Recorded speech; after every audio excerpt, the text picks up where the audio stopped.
So, ladies and gentlemen, welcome to our video of Venus as the Atmakaraka in your 8th house. As in, what happens when Venus becomes the Atmakaraka, the planet with the highest degree in your birth chart, closer to the 30th degree point. And if you want to know everything about your birth details along with all the other Karakas, you can go to chaosastrology.com, where you'll find my reports on option 6 along with all the consultations, and a link to my academy where you'll see my blank chart prediction course. So, Venus in the 8th house as the Atmakaraka. So here, through observation, the Atmakaraka Venus in the 8th makes a person a great devourer of Shiva. They want to drink Shiva in their life. And doesn't matter if you are Hindu, doesn't matter if you're Christian, doesn't matter if you're coming through a different cultural background, they always somehow connect with Shiva. For this Venus, your soul's journey is for understanding penance. You're here to deal with penance. Now, penance are different types. There's a penance of somebody in a cave in the Himalayas doing their penance. They haven't eaten for 6 months, no water for 6 months, and they're doing their penance. The other penance is also, let's say, for example, on a lower level, somebody who on a daily basis is doing hour to 2 hour long sadhana. Meditation. Sadhana is different from meditation. Sadhana is to accept something and to become it. Meditation is you're trying to get there. So first you do meditation. After meditation, start sadhana. So there's a process. It's like a pre-season before the actual season start, like in the NBA. That's what it is. But the other lower level of penance becomes dealing with the things within with the in-laws, with the marriage, and doing your penance regardless of the fact that you're not getting any return back. Okay? Meaning you do everything for your in-laws. Okay? And you don't get that respect that you need or that thank you that you want. But the penance has to be done because penance doesn't care to give you the result right away. Penance is like, let's see you do it. Then after a while, once you are doing it, they're like, all right, I think you're making it. This is why Venus as the Atmakaraka in the 8th house makes some of the best astrologers. People who actually learn astrology within a week through a video or through some course, and they actually surpass even the master. I actually know some astrologers like that who even through my academy, just one course or so, boom, they surpassed me. Why? Because they were supposed to. Because they already have cultivated all the knowledge. They have already accumulated all the knowledge of Tantra, Siddhis, occult, mysticism, metaphysics. It's just that somebody needs to light that pilot light. Whether it's somebody as dumb as me, or let's say somebody as high as Kapiel Raaj.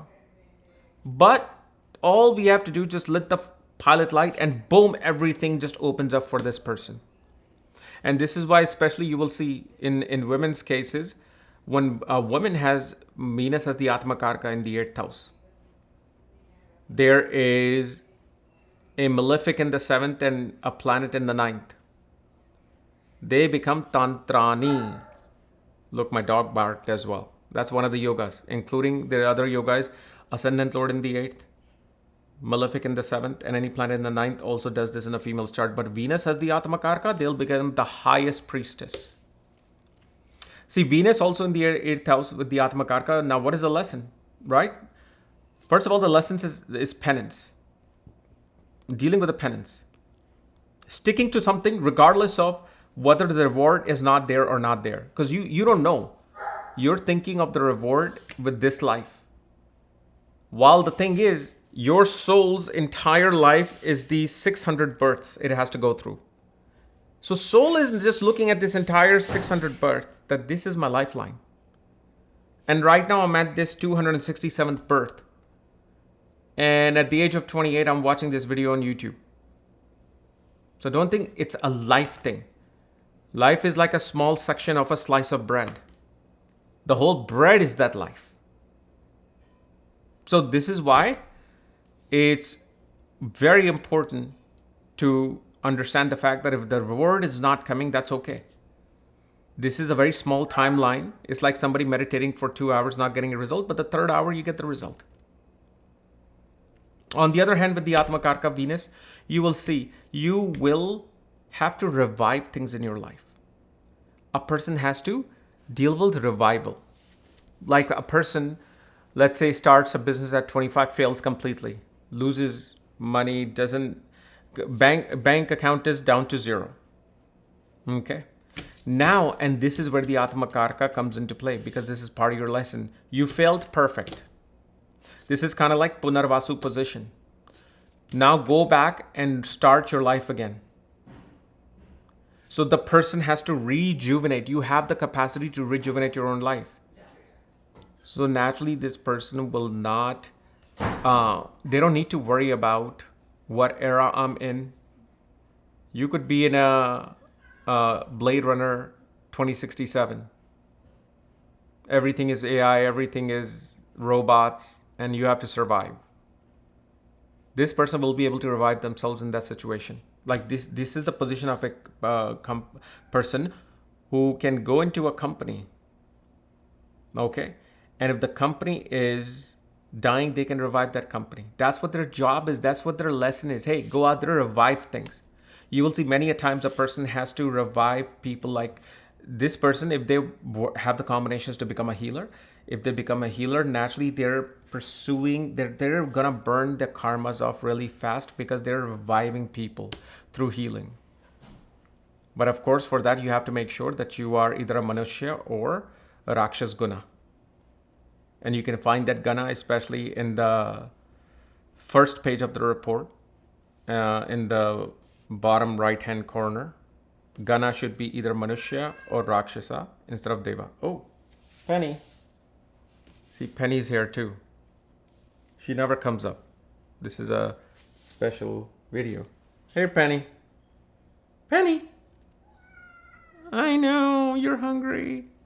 I gotta feed her for the 10th time in a day. Then, Venus has the Atmakaraka in the 8th house. Like I said, has absolute responsibility. They have to take on the responsibility of the in-laws. Somehow, some way, you will come across a responsibility from the spouse's family side. On the other hand, yes, a person has to also naturally deal with the concept of conspiracies and controversies in their life with this particular Venus. But one thing you will see with Venus in the 8th house, okay? Just like when Sun is in the 8th house, you will see nobody passes away until you leave. Like, for example, your grandma is suffering in the hospital and she's just about to go. And you're there visiting her with everybody. She can't leave. But the moment you left, for even 2 minutes, came back, she would have passed away. So Venus is in a similar situation here, is that you will come across people who need revival and you are going to be there as the sole provider of the revival energy, that a revival elixir in a person's life. So especially like one of the most important things with this Venus is, and hopefully I am pretty sure the only people who will watch this is not atheists and agnostics. Because for you, spiritual, accepting that godly energy, that omnipresence. Because listen to the fact how dumb someone sounds when they say, I follow the science and I don't care about the religion or God. Let's just say, forget religion, God. Well, I'm sorry, but science has only been here since humans have been here. That means it's evolving. So you're just now stuck going at this speed of light. You cannot go break past that. So whatever you see behind it is what you're believing in. While a real evolved soul says, okay, the speed of light is too slow for me. I need to be here. This is how far I need to be. Because I already know. I know something is here. The light is not showing me what needs to be seen. Okay, and then the other thing you will also see with Venus that definitely money would definitely be there through other position and through other placement, especially if this Venus goes into actually things like Anuradha Nakshatra, Vishaka Nakshatra, Uttra Falguni Nakshatra, Uttra Bhadrapada Nakshatra, Mula Nakshatra. Um, what was the other nakshatra? My God, it's slipping out of my head. Ashwini Nakshatra. Most definitely brings about great wealth.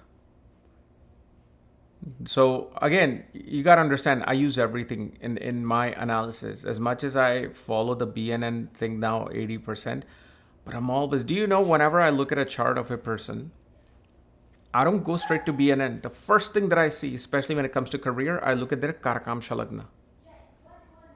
And I look at the fifth house of the Karakam Shalagna. That gives me the first clue before I even go into BNN. That has been my Brahmastra when nothing works. When no weapon is working, I go and do the Karakam Shalagna. So you see, everything is important. That doesn't mean that you will not be able to do anything without the Karakam Shalagna. It's just that my brain is wired to use these things at a certain time. And one thing you gotta understand about astrology as well, you can know all the techniques in the world, but when the chart is open up in front of you, the cosmos will only allow you to see certain things. That means you'll forget the technique that you learn. And later on, you'll be like, oh, I could have used 7th from the moon or 2nd from the moon. Oh, I could have used 8th from Rahu, 6th from Saturn. But you didn't. You gave a great reading, but it was just there. So again, I'm digressing with this Venus Atmakaraka. And of course, you may be thinking, well, the marriage is gone, marriage is this and this. No. Marriage can be great, but it depends upon the house lordship of Venus. Which house lordship does Venus has? Is Venus ruling the 9th house, 4th house, 2nd house, 5th house, 6th house? Like if 6th lord is in the 8th house and it's Venus, you'll definitely be taking care of your mother-in-law. And you cannot say that, well, they pass away. Why? Because you have the karma to find the woman or man who's going to have their mother alive. So you take care of the mother-in-law at one point in your life. That's how these things work. Okay. So anyway, guys, this is my analysis of Venus as the Atmakaraka in your birth chart. Again, if you're new to my channel, subscribe below. And if you need consultations or everything, check out the links here, chaosastrology.com. Otherwise, we'll see you later. Bye-bye.